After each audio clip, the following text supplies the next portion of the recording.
There's a ritual for the car enthusiasts this time of year as show and shine events begin to populate our weekend calendars. During the first weekend of May, a more unique event takes place as the Sandhills of North Carolina welcome some of the most beautiful and rare automobiles in the world to the Pinehurst Concours d'Elegance.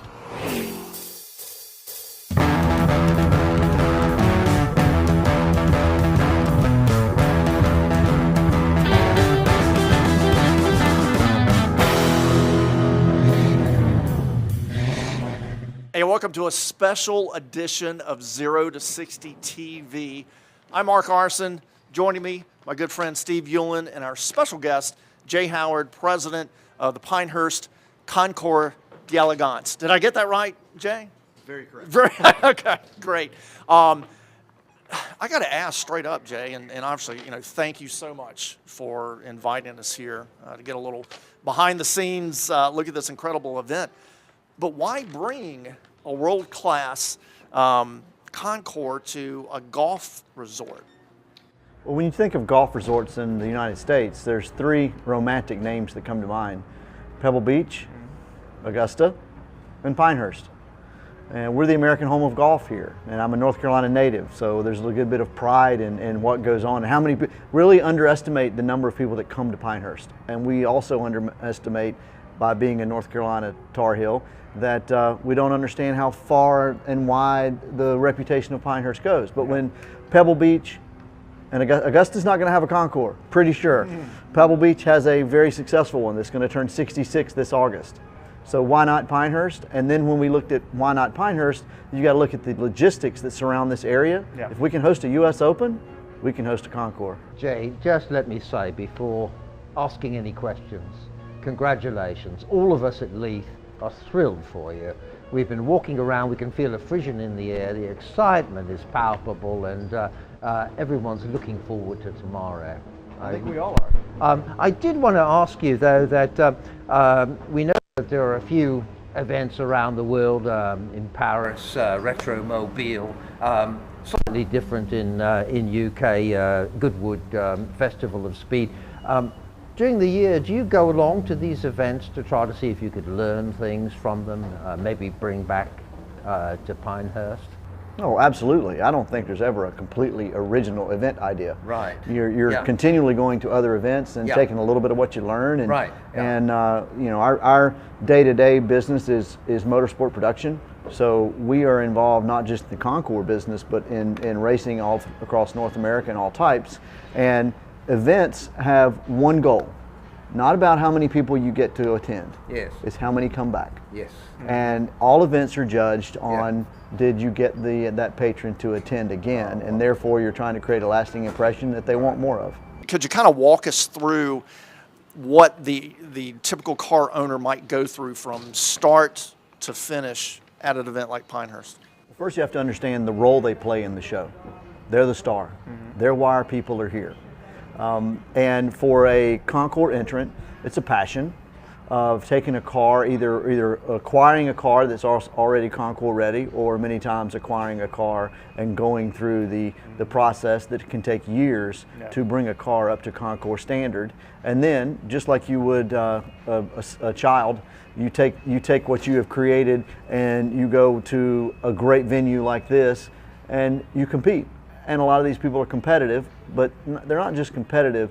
There's a fraternity at play, and I think they just enjoy the networking. And car people like to be around car people and talk about cars. Would you give us your favorite discovery story? What did we find a shell of a car in a barn somewhere in France that was no one knew was there for 60 years, and then brought it back to life? Tell us your favorite story on that. Favorite story is about a car that's not here. Yeah. There was a 46 VW that was registered that was actually manufactured by British soldiers in the German plant right after the war ended, with leftover parts that the soldiers found abandoned in the Volkswagen manufacturing facility. Was that in Wolfsburg? I don't know. Yeah. I'm not sure where it was, but I know that the owner's a really good friend of the event and a great guy, and we'll see that one another day. Yeah, wonderful. Jay Howard, President, Pinehurst Concours. Thank you so much, Jay. Thanks for having us. Thank you. Jay, thank you. There's definitely something special about seeing such rare and beautiful cars parked along the lush fairway of Pinehurst. As our behind-the-scenes tour continued, that's where we met up with car owners Mike Grasso and Steve Warren and their stunning American post-war classic Chrysler. Continuing our behind-the-scenes look at Concours d'Elegance, we have cars from all over the world here, but happily we have a local car from Salisbury, North Carolina. It belongs to Mike Grasso here, and he's kindly offered to tell us a bit about this beautiful motor car.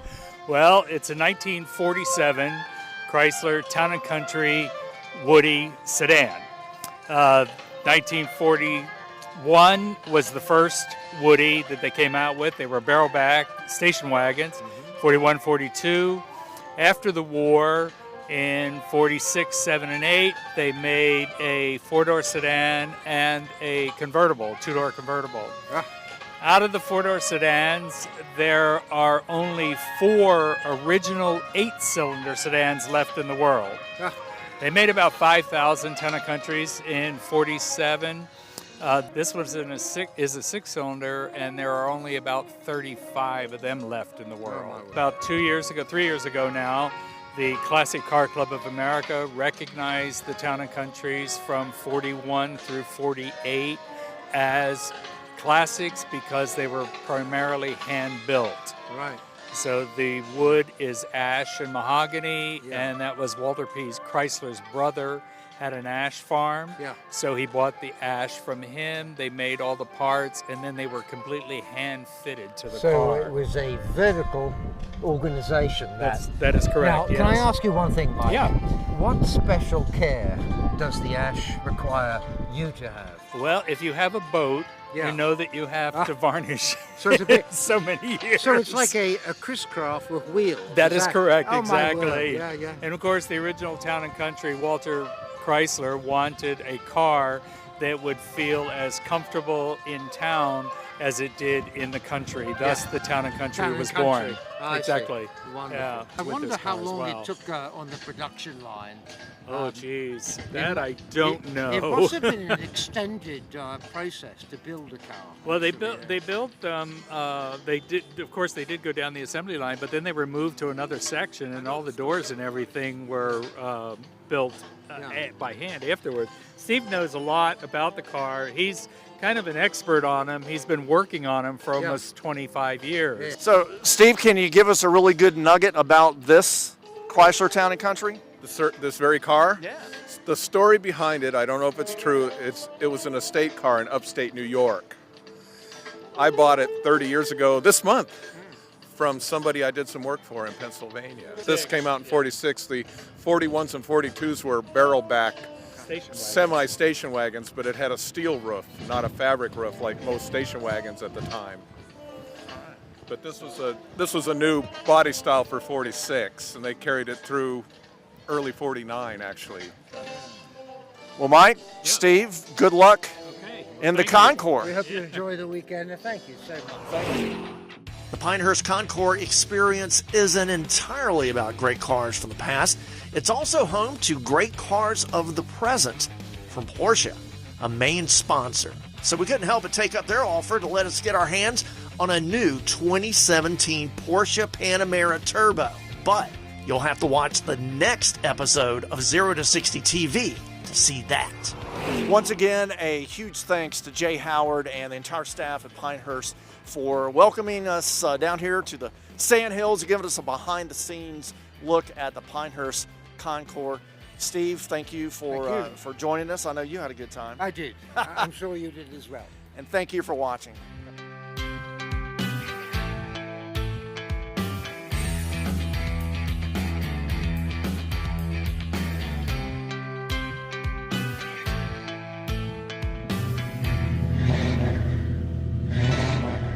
Like what you saw? Stay tuned for what's coming up on the next 0 to 60.